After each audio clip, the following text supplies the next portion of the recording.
right, my friends, it's now time for the Soulful Psalms segment of Beacon of Truth. The Soulful Psalms, we take one of the Psalms from the book of sung praises from the wisdom literature of the Old Testament, and we connect that Psalm to your everyday lived experience. I'm using the Revised Grail Psalms, which were approved for use by the U.S. bishops for use of the Holy Sacrifice of the Mass. So as we continue, we'll be hearing more of this translation of the Psalms. This was compiled by the Benedictine monks of Conception Abbey. And today, my friends, we're going to take a look at Psalm 2. So the second Psalm of the 150 Psalms. Of course, this was in book 1 of the Psalms, so this one was written by David. There's no prescript or superscript to this particular Psalm.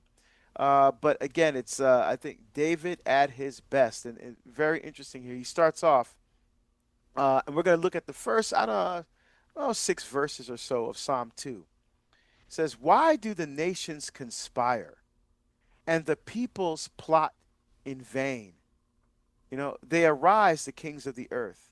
Princes plot against the Lord and his anointed." So very, very interesting observation here, because remember, David is the king. He is ruling over Israel and Judah. Remember, he was the one who brought the 12 tribes together. There were the 10 tribes in the north, and Judah and Benjamin in the south. And David unites the kingdoms together, right? And again, anticipation of Jesus trying to unite Jews and Gentiles together under one church, right? And so we see that anticipated here by David. And so as David is looking around at the other pagan nations around him, he's looking and he's asking questions. He goes, "Why do the nations conspire and the peoples plot in vain?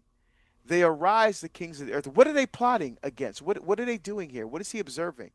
The princes plot against the Lord and his anointed, right? And so if we juxtapose that with our culture today, we see that we live in a culture that, again, questions the existence of God, doubts the existence of God, looks at all of us who believe in God as if we're insane.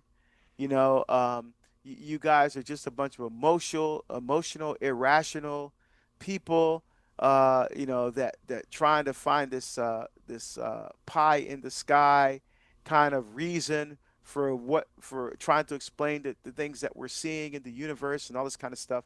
And so we can also see with David, the people conspiring against the Lord and his anointed, right? So these are the people who are following the Lord. So we have the culture of woke, the cancel culture, being deplatformed because you're not afraid to speak out, to speak the beauty of the truth in love. And what does David say that they're saying? "Let us burst asunder their fetters. Let us cast off from us their chains." Very interesting. So he's saying here in this parallelism here in verse 3 that that the culture is saying. Now he's speaking as he's observing the culture. He's now speaking in the voice of the culture. "Let us burst asunder their fetters. Let us cast off let us cast off from us their chains." So he's saying this culture. I mean, these religious people are trying to keep us contained. They're trying to restrict our intellect. They're trying to restrict our freedom by their rules and commandments and moral codes and catechisms and regulations and things like that. They're trying to restrict our freedom. No, no, no.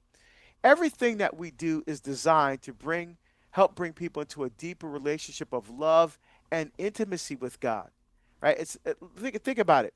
When parents have rules for their children, it's not because they're trying to manipulate or control those children.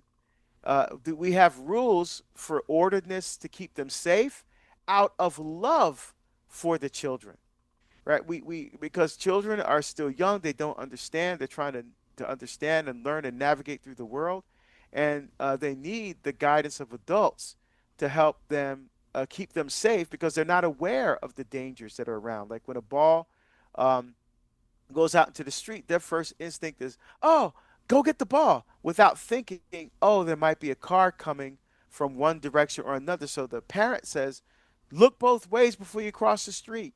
Don't just run out there. Look to make sure, and why? To keep them safe. Why? Out of love for them. Not to manipulate, not to control, out of love. And the same thing is true for us in people of faith. We have scripture. We have sacred tradition. The deposit of faith. Those things have been revealed to us by God that are the foundational guidelines for our belief as Catholics, as people of faith, protected and defended by the magisterium, the teaching authority of the church. All of those things exist, the catechism, the Bible, rules, regulations, canon law, to bring us into deeper relationship and intimacy with God. It's not about control, it's about love. And that's something that this culture seems to forget and doesn't even think about. I wonder sometimes, no matter how old we are, if we oftentimes spiritually are acting like teenagers, when God gives us instructions and we hear him and we don't necessarily like what he may be saying or what he's instructing us to do, but we know we're going to do it either in time or just because we surrender, right? And I feel like a lot of times, especially, and you can relate to this, when you have teens at home, like they're the same way, right? You give them a chore or a task, clean your room, take a shower, whatever, and they hear you. They don't want to do it. They don't want to stop the fun on their phone or games with their friends or whatever. They want to just chill or take a nap or whatever. But in time, they will do it, and they hear you, and they see the importance of it, but it's all in a matter of, don't tell me what I'm going to do. And I think a lot of times we tend to miss out because spiritually we are still acting like teenagers. Yeah, that's so true. Because we think of our faith as a family, right? Yeah. God is our father, right? And Yeah. and sometimes you're right. Parents say things, you're just like, oh yeah, whatever, because why? It's part of it is, you've relied on your parents for so long. In fact, you still rely on your parents, but now it's just a natural process of adolescence, kind of that separation as you kind of establish your own identity Yeah. apart from your parents.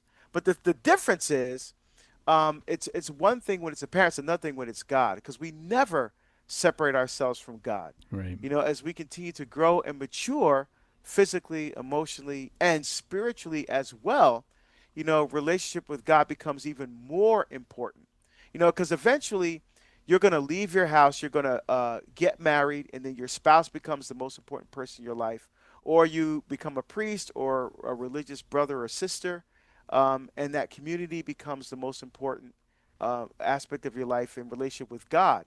And so similar with us, no matter what state in life we find ourselves in, the focus is always on deepening love and intimacy with God. And there's rules that help us to keep us safe, to keep us from the dangers of sin and the temptations of the culture, so we can maintain that relationship with God.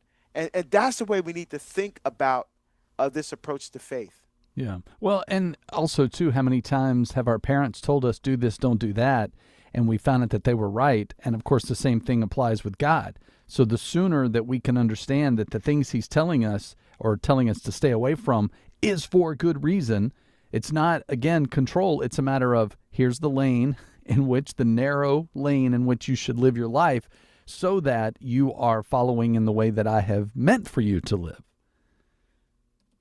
That's right. And it's living in that way that we really find our fullest human flourishing. Yeah. We become mostly ourselves. We become the person who God created and calls each one of us to be, right? Because and that's where our true freedom lies. In fact, the culture gets it all wrong.